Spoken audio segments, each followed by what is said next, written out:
In today's video, I will be guiding you with this very simple visual into the recognition of your formless nature which does not suffer, regardless of the contents of experience. Today's video will help you deepen your meditation practice. It will also help you understand self-inquiry a lot more deeply. And also, more importantly, it will help you in those difficult moments when you are feeling contraction, when you feel like you are in the midst of suffering. It will help you in those moments to see through the illusory suffering and abide as your changeless self, which is not suffering in any moment. Here it goes. Firstly, this is the outermost layer, right? What we call physical reality, the realm of the senses, the sense perceptions.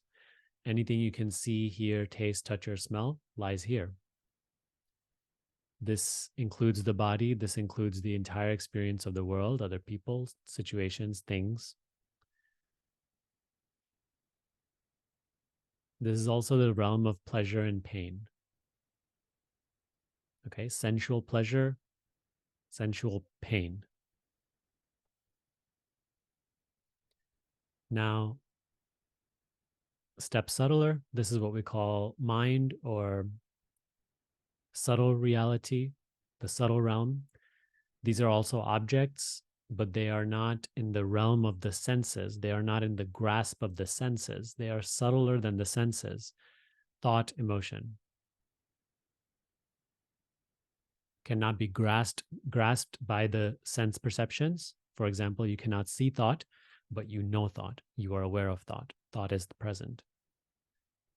You see it's coming and going. This is clear. That's undoubtable. So this is mind. And this is the realm of craving and aversion, rejoicing, suffering. And we'll talk about what I have these here labeled as like situation, mental reaction, and whatnot. We'll discuss that in just a second. And then if you see this line over here, I don't really know exactly how to best portray seeing, witnessing, awareness, presence. Okay. This is the best I can do. Because of course it's not a line, right? That's not how you experience it. You don't experience a boundary. That's just the way that we can sort of portray this. So encompassed within this seeing is the mental and the physical realm. This little line can also be like a circle, you know, like all of this stuff that you see, hear, taste, touch, smell, think, feel is encompassed in that circle. It doesn't have any existence outside of that. So it could also be a circle, but for today, this visual, we have just like a line. Don't ever attach yourself to the visual of the line or something from where the seeing is happening forward, you know, like you're seeing all these things forward. Seeing is almost like space, right? The space of this room is everywhere. There is no backwards or forward in space of the room. All objects are in the space. They do not exist outside of the space. So similarly here, that's also what the visual is trying to portray. Okay. So we have physical reality, the realm of the senses. We have subtle reality, the realm of mind. And then we have seeing or presence. Okay. What you feel here and now as presence. And again, it has a very space-like quality. You can't really touch it. You can't taste it. You can't even feel it. You can't think about it. Yet it's there. Just like space in the room, I can't really touch space. It doesn't exist in the room as a thing. It is just like the invisible essence because of which all the objects that I can touch, I'm able to touch. All the objects that I can touch are able to exist because of that invisible space in which they are. And really, like anywhere that I try to touch space, No matter what I'm touching, I'm also touching space because there is no place space is not. Just like that, you can't see presence, you can't hear presence, you can't touch presence, you can't smell presence, you can't taste it, you can't really think about it. You can, like, thoughts can create ideas about presence, but it can never really fully experience presence. It cannot touch presence. And we say feel the presence, sense the presence, but these are also limited ways of saying it. Presence, it just is. It's like the invisible space in which all experience, all knowable experience is able to exist, able to appear. And this is what you experience in your direct experience as identity, as the now. Identity meaning I, self. Identity is not coming from thought or emotion, although it appears to. Identity is not coming from body. It is not coming from any object of the world, although it appears to. Identity is something much subtler than anything that is seen to change. Identity is something subtler than anything in the realm of the senses. Identity is something subtler than anything in the realm of mind. And its nature is acceptance, embrace. Not as an activity that it is doing, that is its nature. Like the nature of space is total acceptance. For example, I can throw anything, any object inside of this room. The space doesn't have the capacity to say no, or hold something against it, or hold an agenda against it. It is not doing acceptance, meaning like, oh, it's saying yes. No, it's just its isness is the allowance of whatever may appear in it. So whatever arises in presence, in seeing, is already accepted in a way. There's a pure allowance of it. The nature of yourself is acceptance, embrace. Okay. Any questions so far before we move forward?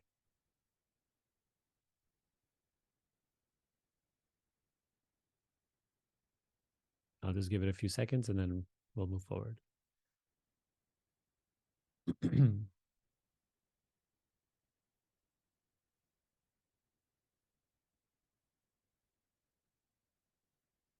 Okay. So I hope everybody's with me so far.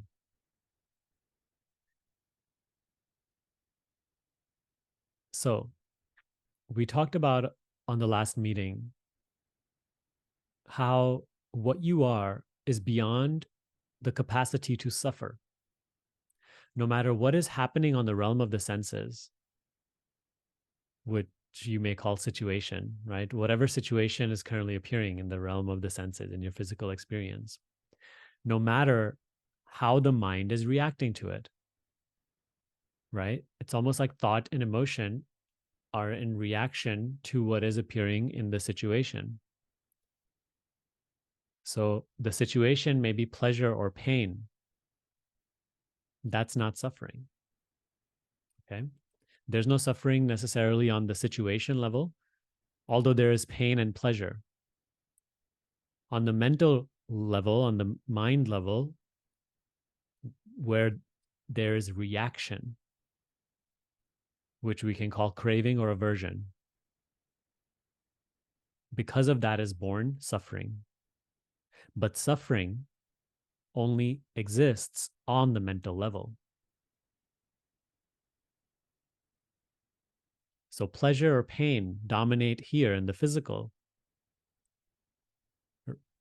Suffering is mental.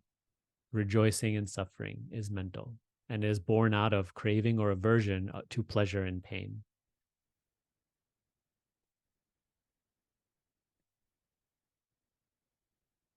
So that is something that we have to, of course, observe as life unfolds, right? Hearing this doesn't make a difference. You have to uh, constantly observe this as life unfolds. So let's say you're experiencing something unpleasant on the level of the physical. Maybe the body is in pain or going through some difficult phase in life. And to that, the mind has a reaction, right? Because mind always has a reaction to everything.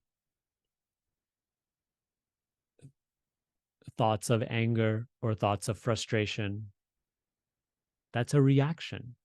Any judgment, all thought is reaction, really, because thought is just description, a judgment, an analysis of what it perceives on this level. So all thought is reaction, really. And it either approves of what is appearing in the physical or disapproves, right? That's right there, craving or aversion. It wants more of it or it wants to get rid of it. That's right there, craving and aversion. And out of this mental reaction is born suffering. Even like the emotion itself that may appear as anger or fear or anxiousness is not suffering itself. Like that itself is not suffering. That doesn't account for suffering. Any emotion does not account for suffering, for it is also just another sensation. The mind's reaction to the emotion, the mind's reaction to what is appearing in the physical, that's where suffering lies. And as long as we stay identified with the mind that is reacting, as long as we conceive of ourselves as the mind that is reacting, then it appears I am suffering. Then the suffering is me and mine. Then it becomes attached to our sense of identity.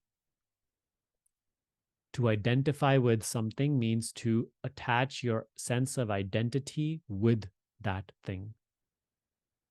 So as long as we are identified as mind, we are caught in this bubble of craving, aversion, rejoicing, and suffering.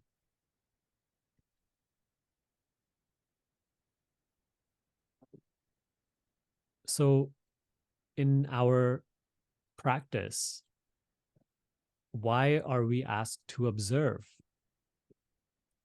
We are asked to observe because when you learn to observe without judgment, observe without giving significance to any mental judgment, any idea about what you are observing, simply just plain observing, you automatically start to discover your subtler self. You start to discover your true position. Your true position, where you lie, what you are, is not here. It's not here. It's not here. You are not in the realm of the senses, although you appear to be. It's an appearance. You are not in the realm of mind, although you appear to be. It's an appearance. You are something subtler. Identity is not here. Our practice of learning to observe without judgment, awareness without description, starts to reveal that to us in our direct experience. It starts to reveal to us that our nature is acceptance. In observing of something, in the observing of something, there is no conflict. There is no craving. There's no aversion. Therefore, there is no suffering. There's no suffering because there's no reaction. Even the reaction, we are able to observe. In the observing of reaction, there's no reaction. This is what you begin to discover about yourself with greater and greater clarity as you devote yourself to the teaching of observing without judgment, observing without reaction. So last meeting, we had a conversation towards the end where we talked about how no matter what is going on in the physical realm. And no matter how mind is reacting to it, you need not be suffering. What you are does not suffer. And this becomes like a fancy idea for us on the path, but this is confirmable in your experience through the practice. Again, here you may be experiencing pain or you're going through an unpleasant situation, and thought is saying, I don't like this, I don't want this, right? It's just frustrated. And emotions are also ramped up because of this mental reaction. They feed into each other.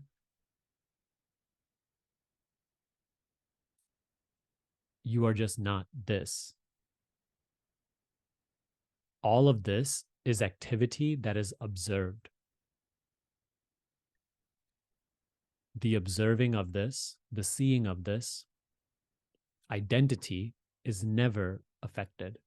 It is never damaged. It is never it's never caused any change. It simply just shines. This is what we have to begin to discover about ourselves, about our nature, about identity. You package both of these things up, right? These mental reactions and the body. That's what we consider the personal self. That's the personal self right there. Thought, emotion, sense perceptions, sensation. Package that up, that's the person. So the person obviously is always in either pleasure or pain, craving or aversion, and it will continue to be even upon the hearing of this. Our practice lies in the observing of the person, which is constantly in pleasure or pain, craving or aversion, rejoicing or suffering. We have to be able to see even the suffering person and the unpleasant experience and notice that my being is unaffected. I am unaffected. The capacity for this lies in everybody. So it's not a matter of if I'm going to be able to do this. That itself is a personal thought which we identify with and as.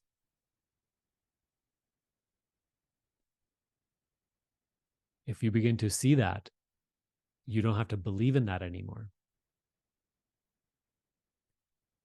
No experience is a wrong experience. No matter what is happening on the level of the sense perceptions, what says that this shouldn't be happening? It is only this. It is only thought which claims this shouldn't be happening. And because this is so deeply believed in, there's so much suffering. The more this is believed in, the more suffering there is. What claims this shouldn't be happening? We have to see that.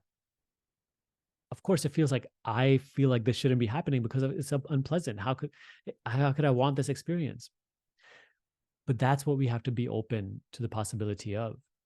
You are identifying with a position, an idea, a concept of yourself from where you are thinking things and believing things and liking or not liking things. But that whole idea that we have of ourselves is untrue.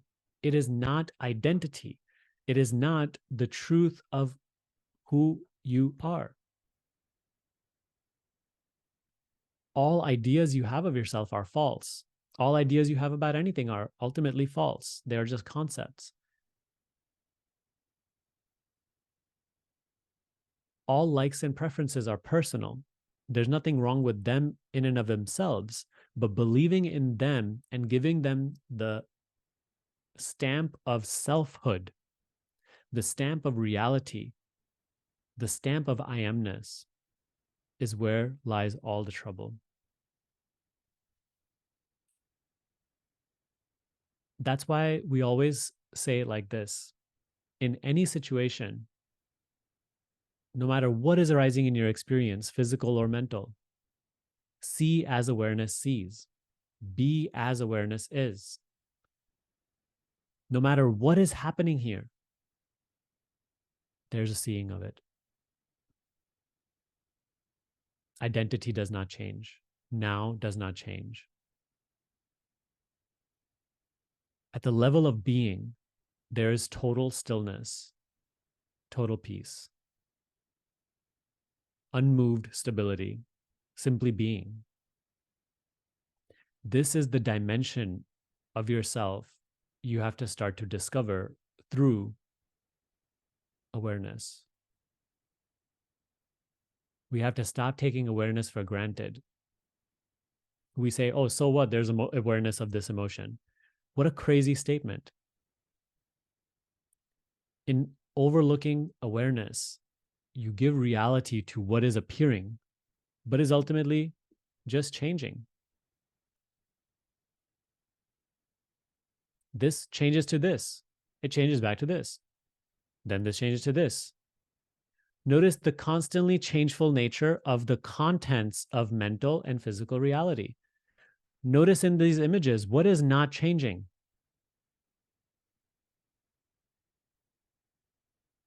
You are that which does not change, while all of this stuff that you call myself continues to change. Every moment, this change is appearing. Content is just shuffling around. This moment, it appears to be this. Next moment, the content shuffle around to something else. What is not changing? To go beyond mental suffering, we have to discover ourselves at that quote unquote level or dimension.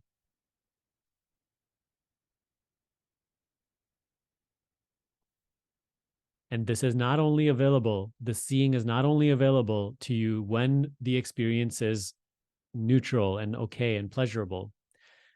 If anything, it is more available to you in a moment of pain.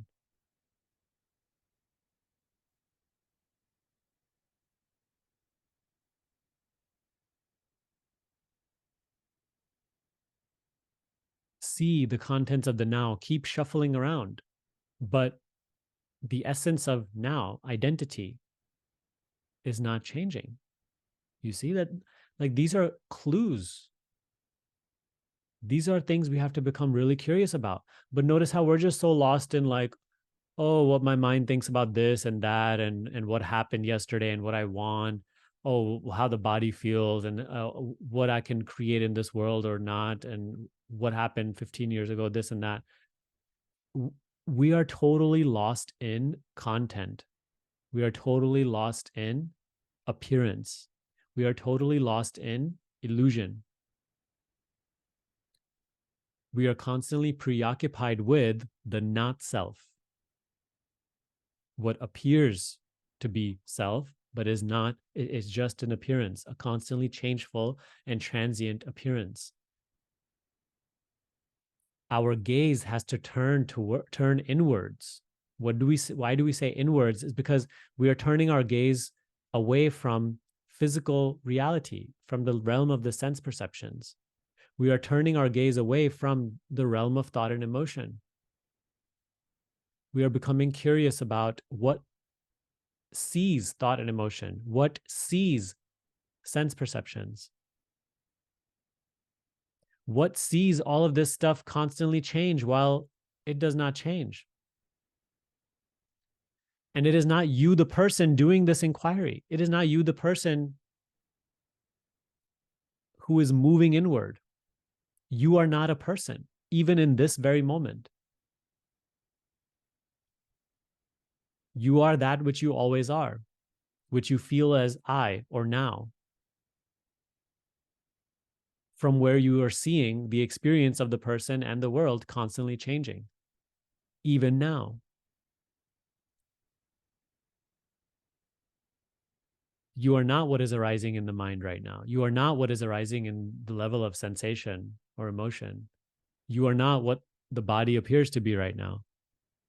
You are not the body. You don't have a body. You are not a thing that has a body. This is totally beyond This is totally beyond personification. It is impersonal. Space doesn't have a gender. Space doesn't have a belief. Space doesn't have a history. Space is just space. This isn't physical space. It is the presence in which all things in physical and mental space appear to exist.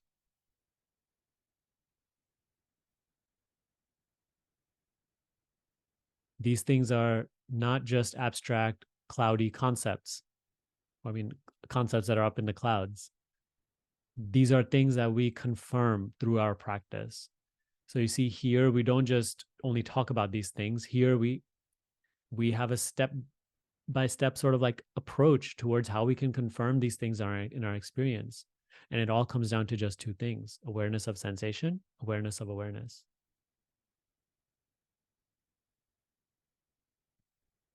The mind can dress this up in beautiful narratives and conversations, but in your direct experience, in a way of practice, it only looks like awareness of sensation, awareness of awareness. But no, we constantly just want to think about this. We constantly just want to run away from the silence of our being. Our nature is silence. I am not a thing that talks. I'm not a thing that walks. I'm not a thing that does. I am.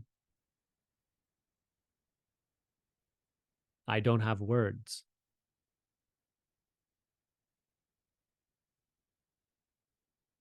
These words, these actions, this speech, all is appearing in me.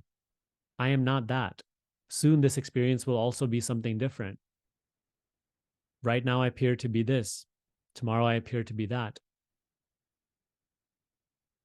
But I am not something that changes. I am not something that appears to change. I am not something that appears to exist. I simply am. But I cannot be looked for in the realm of the senses. I cannot be looked for in thought. I cannot be looked for in emotion or sensation. I simply am. I am that which is looking.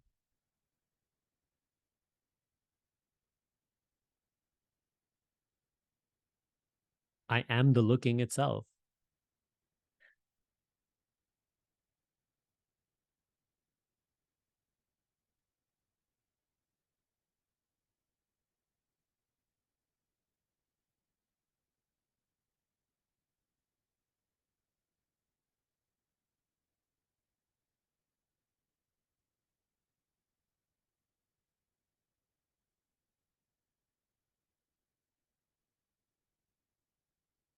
Sense of truth, sense of reality, sense of self, identity cannot be given to words, cannot be given to anything that can be seen, tasted, touched, heard, or smelled.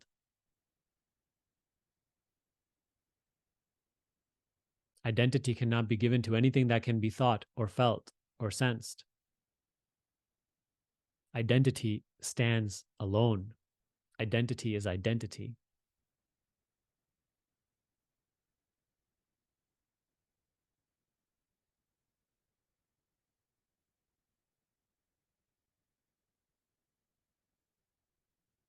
Although I cannot be found anywhere in experience, my presence can be felt.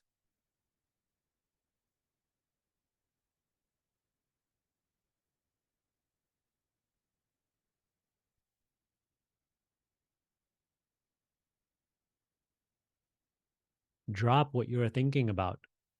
All you can really think about is the realm of the senses. All you can really think about is the realm of the mind. There's nothing here to be thought about because there's no separation, there's no differences.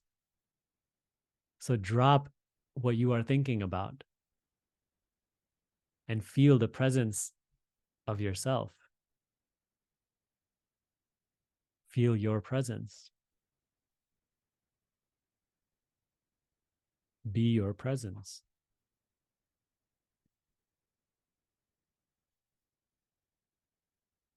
Drop the idea that you hold of yourself. You are not a name.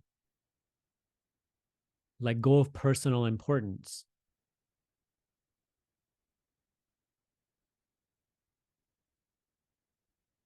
You are not a person. Let go for this moment, this obsession over the body, over what the body can gain or avoid losing, about what experiences it can have more of, about what experience is coming next.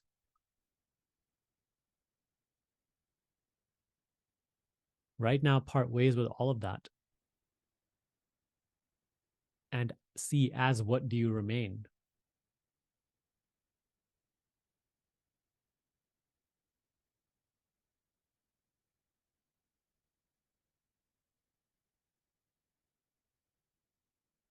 All of our lives, we have overlooked awareness and only seen the content of it, only been mesmerized by what appears in awareness.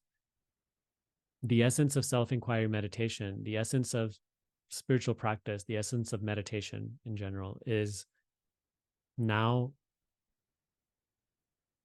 rather than overlooking awareness, awareness is in the foreground of your noticing. And the objects that appear within it have less meaning, less obsession over them. No matter what is happening, just be the witness. No matter how the mind is reacting, just be the witness. There's nothing to do about this. No matter what thought decides to do, and no matter what the body follows, if the body follows that decision or not, no matter what unfolds on the mental and physical level, just be the witness. For that is the only thing you're capable of doing. That is the extent of your capabilities. You are not something that thinks. You are not something that feels. You are not something that acts or speaks. You are only the witness to all thought, speech, action.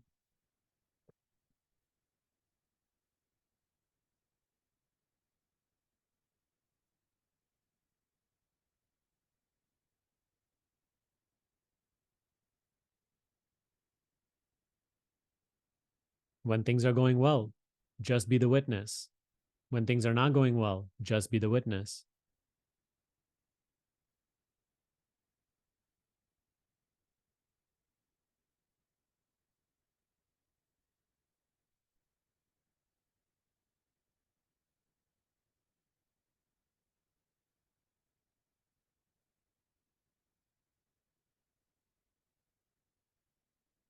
Rather than just claiming every thought to be true or believing in every thought that appears, just return to the awareness of it. Keep returning to your nature as the awareness. Keep returning to your true nature, your true position as only the witness. And you will find that there is a deeper power that moves all things. You are not in charge of this constant shuffling around process. Again, once again, notice that when you think of yourself being in charge of life and the activities of life, you conceive of yourself as a person that does things. You are not a person. The person that does things, you are not. You are only the witness of the person that does things. There's nothing for you to do other than just be the witness. That is your nature and the only thing you're capable of doing. Through this, we find that things still move, they still happen. And even then, of that, I'm also only the witness.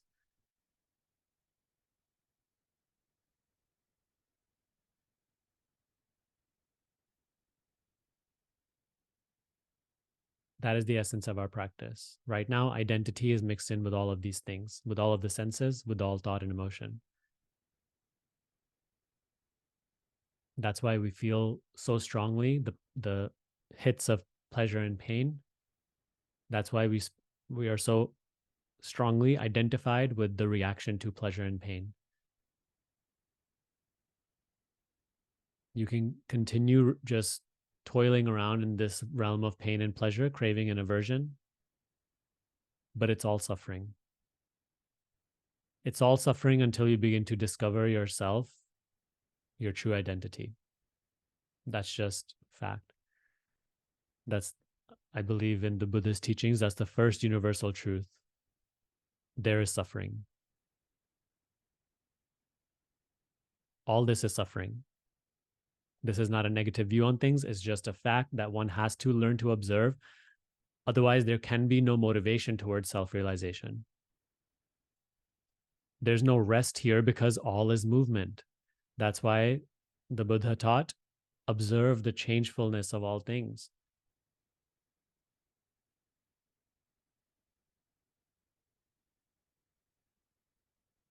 He said, observe that everything is transient. He said, observe that if you identify with the transient, you will suffer. All suffering is born out of identifying with the transient.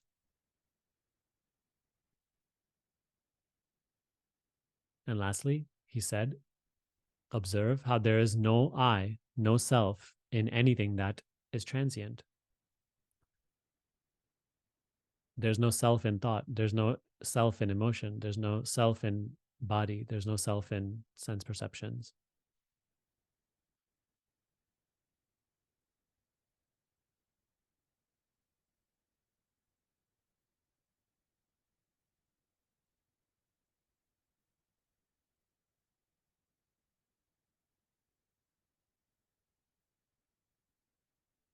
That is the essence of our practice. Judgmentless observation and noticing how there is no conflict in judgmentless observation, and that I do not observe as a something or somebody. There's simply observation. They're simply seeing. And two, inwardness, turning away from objects to awareness itself, awareness of awareness, awareness of being, awareness of self, awareness of identity. These two things clear all delusion. I hope that today's video helped you. If you want to go a little deeper into this, consider downloading my self-inquiry guide. It will really teach you step by step how to practice self-inquiry and take your practice deeper. Okay? So it's a PDF document that is available for free down below. And if you're looking for more hands-on help with your practice, then consider joining our School of Awakening. It is our wonderful program which will really give you the structure, the support, the step-by-step instruction that you need in order to go deeper into your practice and become free from mind identification. As you'll see over here, it is really structured and helps with consistency and teaches you exactly what you need to be practicing. We also have a wonderful community where you can post a question anytime and get immediate responses to anything that you're confused about. We also do weekly meetings. So we have 3 meetings per week, 2 Q&A discussions, and a guided meditation every single week. Along with that, you're just able to really connect with other members from around the world who are all doing this practice together and growing in the understanding of their true self. So if this seems like something that would be of interest to you, I'll link it down below as well. I highly recommend it. Again, thank you for watching today's video. I will see you next time.